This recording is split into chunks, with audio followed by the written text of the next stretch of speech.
Hey, Datmodz here, and I got some tips for you. There may be some things that you do know and some things that you don't, but I know you'd enjoy the video. What difficulty should you level on? World Tier 1 versus World Tier 2. World Tier 1, it's easy, it's efficient. It'll allow you to get to the true end game, which is World Tier 4 quicker, and then the enhanced drop rates, it unlocks all the potential items in the game, and you get substantially more experience in gold, and that's really what your end game goal is. Get to World Tier 4 so you can really start building out your character. Now, World Tier 2, the mobs are going to be more challenging. You will be able to get 20% more experience, but that is only applicable to mob kills. Any other experience source in the game does not get that modifier. So anything from like quests, completion stuff, dungeons, it's only from killing monsters. And then you also get 15% more gold, but that increase to gold at the low levels doesn't really make a difference because you'll be overwhelmed with gold in World Tier 3 and World Tier 4. So ultimately, play what you find is gonna be the most fun, right? If you want more of a challenge early on, play World Tier 2. If you just want to be an efficiency person, play World Tier 1 and just rush the true end game. Solo versus group play. Solo, basically everything rides on your shoulders, and that's it. Group play. In Diablo 4, it's highly advantageous and it's extremely strong. You're able to stack different classes. You're able to get additional buffs, debuffs, synergies. It widens the variety of builds that you could run because you're not just taking a skill just to apply vulnerability. You might take something now because it brings more utility or makes your build quicker because someone else in your party is doing those debuffs for you. In addition to that, you also get 10% experience multiplier. This is additive with all the other experience multipliers in your game, like elixirs and like different tiers, World Tier 3, World Tier 4 stuff. But hey, more experience and more experience. In addition to that, as you progress in the late game, you can end up split farming stuff, so it becomes more efficient. And then when you get into Nightmare Dungeon, which is the true end game, the Nightmare Sigils that allow additional access into dungeons drop per person in the party. So you use one person Nightmare Sigil to get in the dungeon. Everyone's getting Nightmare Sigil drops, and it gives you a wider pool of dungeons to run. And then maybe if you have bad RNG or something, you don't get one to drop, which is highly unlikely. It allows you to continue running them without doing another activity. So anyways, group play is extremely strong in Diablo 4. If you want to play in a group, I highly recommend it. Let's talk about tools and resources that I find useful for Diablo 4. The first one is Diablo 4 Builds GG. I've been using this for a while. They have like just some preset leveling starter endgame builds made by different people. But the reason why I really like it is their build planner. Fully set up. You have a little drop down menu for like each character. You could select each item slot. It shows what is available. There's codex only legendary, there's drop only stuff, there's class specific stuff, there's unique stuff, legendary stuff, and a bunch of things that you can do to filter. And you can also see the origin or placement of these items, right? Like what dungeon. In addition to that, you could also do your gem setup. You could look at your different class specialization things, which is different for every character. You can set up your skills that you're using. In addition, they have a skill tree planner, and they have two different views. They have the default view, and they have a list view that I actually find a lot easier to view. In addition to that, you also have your endgame board planner. So as you unlock your Paragon board system and late game and you start getting your glyphs and stuff from Nightmare Dungeons, you could build out your trees here. And like you could also visualize like your glyphs and stuff. So you notice glyphs, as you level them up, the radius will actually enhance. So you could actually see that within this planner, which I find extremely helpful. In addition to that, we also got Diablo 4 database. Diablo 4 database, they basically have everything on your different items. Over here, let's go on chests, for example. They have like all the different bases and stuff, but the big thing is they have affixes, because how Diablo 4 works is there's thresholds for every affix in the game. And a lot of these thresholds are extremely powerful. For example, you'll have like stuff on gloves, and gloves is like one of your sources of plus skills for your core abilities. So if you're playing a whirlwind barbarian, you could see at item level 340, I could gain an additional range set. Item level 625, I could gain additional range set. At 725, additional range to that. So it's a nice assistance tool in min-maxing your build and telling you when different stats are available. Now, another thing that I find extremely useful in the game is this interactive map. So I just use Map Genie. The reason why I like it is because they have a nice filtration system. You can hide everything, you can show everything. Let's say when Diablo 4 launches, you want to get all your additional stats points from your Altars of Lilith. What do? You just click it and it shows all your Altar of Lilith locations. So if you want to like find where the dungeons are at, or the dungeon, where the cellar's at, okay, you could show those. Where's the waypoints at? Where the stronghold at? I enjoy the Map Genie stuff. In addition to that, for build calculators, Lothric is really good too. It's all personal preference. Basically, almost same functionality as Diablo 4 builds GG. And another thing about Diablo 4 builds GG that's nice is once you make your builds, it's also all saved here, so you can always reference them after. But yeah, Lothric is just another build planning website, almost the same as Diablo 4. In addition to that, you have your other default websites that I would recommend too. You have your max roll, you have your icy veins, and you also got your mobalytics. Okay, so as you're progressing the campaign and you end up leaving Kyle Vashad into a different region, as soon as you enter that new region, there's a little trick. You can use your town portal. As soon as you enter this zone, it'll actually put you in the new town hub of that new region, saving you a lot of time.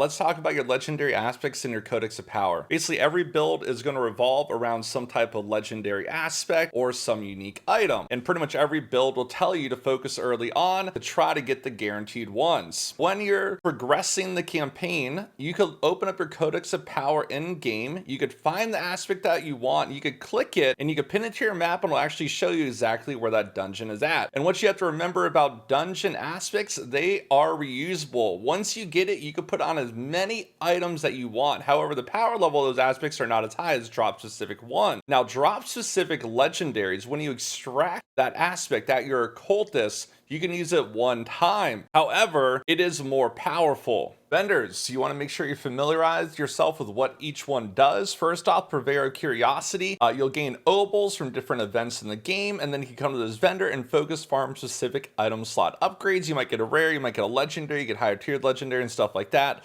So just go there and spend your obols. Make sure they never hit cap. You also have your jeweler. This is where you'll go and craft your gems, upgrade your gems, add sockets to items, unsocket stuff. Then you can also enhance the item level of your jewelry slot items. Your neck, your rings, they can be boosted up to 5 times. Each time you upgrade it, it gives it 5 more item levels. You also have your blacksmith. You go there, you salvage stuff, and you're gonna get materials.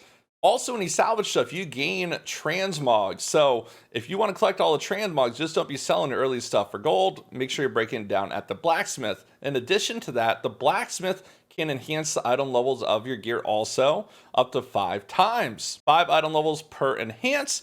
And you always want to be conscious of affix breakpoints at 150, 340, 460, 625, and 725. Be on slots like gloves that could give you additional plus levels to your skills. And there's other item slots that also give you plus skill item levels there. So if you get something well rolled and it's like 5 item levels off from the breakpoint, you might want to just boost it once while leveling. You have your normal like weapon, armor, ring vendors. You can just sell stuff for gold there. There's a rotating stock. I really probably would never buy anything from there because usually it's expensive and the items aren't too good, and then you replace them pretty quick. And then also, yeah, just sell items for gold. In addition to that, you have your wardrobe. That's where you just do your transmog stuff. Your stash, expandable with gold.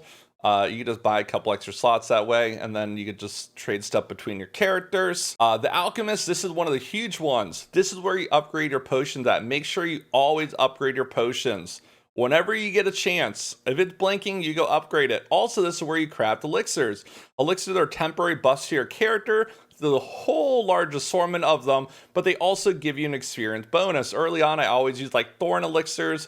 The mobs are relatively weak and they just end up killing themselves. You also craft incense there too. And then you have your occultist. This is where most of your end game item making is, well, this is where your end game item making is going to take place. The legendary aspects that you get from dungeons, you can continually to reuse them there on a piece of rare gear to upgrade it. You can extract legendary powers from found legendaries and you get to use it 1 additional time. You can re-roll affixes up to 1 time on a specific item slot, and the cost is incremental every single time you try to reroll for what you really want. It'll get boosted. And then for your nightmare dungeons, if you get nightmare sigils that you don't like, you could salvage them and then you could recraft them here also. So just make sure you know what vendors do what. Let's talk about one of the most important things that you need to know while leveling, or even when you get into end game in Diablo 4. So as you're progressing through, your weapon slot is one of the things that you pretty much always want to be upgrading early on.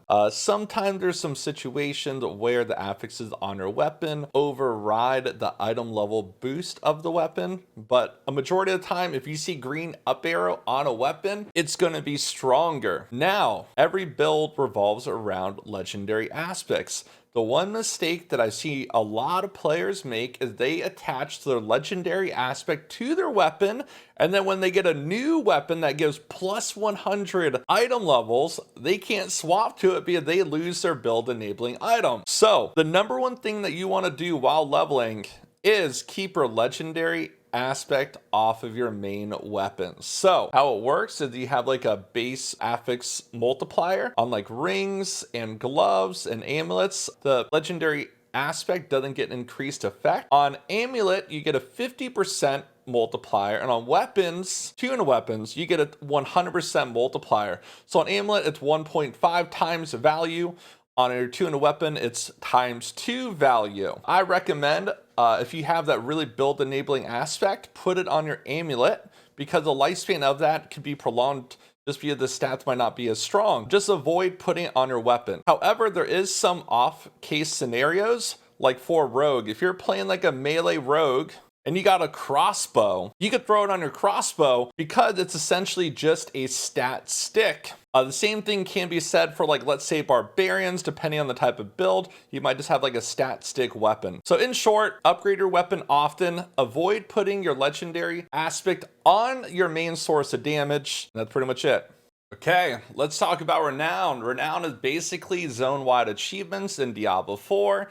Each zone, there's a set of completionist things that you have to do. Gather waypoints, you have to do strongholds, you have to complete dungeons, you have to do cellars, you have to go collect altars of Lilith. Anyways, this is extremely powerful. You have to do it. It's going to give your characters additional skill points. It's going to give you additional potion charges, so you get up to 9 potion charges. So if you're just face tanking boss abilities, less likely to die. More potion, more health back, right? In addition to that, it allows you to get more maximum obols, so you could grind open world stuff before you could go gamble at your Purveyor of Curiosity. And then late game, it gives you more points to allocate into your Paragon board. Another huge thing with your Altar of Lilith, it increases your base attributes a huge amount. And I'll show you guys visually here how big that is. So if you complete your Altars of Lilith here, look at that, boom, boom, boom, boom, boom. And then all these additional attributes also count towards your Paragon board to unlock your different threshold requirements to make your glyphs more powerful. So don't sleep on Renown, make sure to go do it. Make sure to know about your emote menu. By default, it's bound on your E key. This will allow you to complete certain quests, like in Act 1, there's like a quest that's like, give things to this guy, and a lot of people couldn't figure it out. You just click that emote wheel and then you click the things emoticon, then it'll finish. In addition, when you're running dungeons, if you hit this emote wheel, once they're completed, you click leave dungeon, it just teleports you out so you don't have to walk back to the start. There's one more thing that's extremely important in regards to leveling and scaling damage, and that's understanding how the affixes interact with each other. There's a bunch of community theory crafting that underwent, and basically the classification for the damage affixes is named the damage buckets. So things that are within a bucket are multiplicative with other buckets. So you have like X damage, you have your main class's attribute, you have like these crit things are one grouping, you have all these damage versus, damage wild, damage with that are added with each other, and then you have vulnerable damage that is its own multiplicative affix. So essentially, when you're leveling and you're thinking about what affix do I want on my gear, really honestly, just try to get a form of vulnerability application and stacking vulnerability effect on your gear, because it's a huge multiplier and it'll really boost that damage up quite a bit. And then once you get it to end game, you can min-max your character a little bit more based on your build, but vulnerable damage while leveling, it's OP. Anyways, thank you guys very much for watching. Hopefully you guys enjoyed the video. And if you guys want to watch me live, you can do so at twitch.tv/Datmodz. Anyways, bye.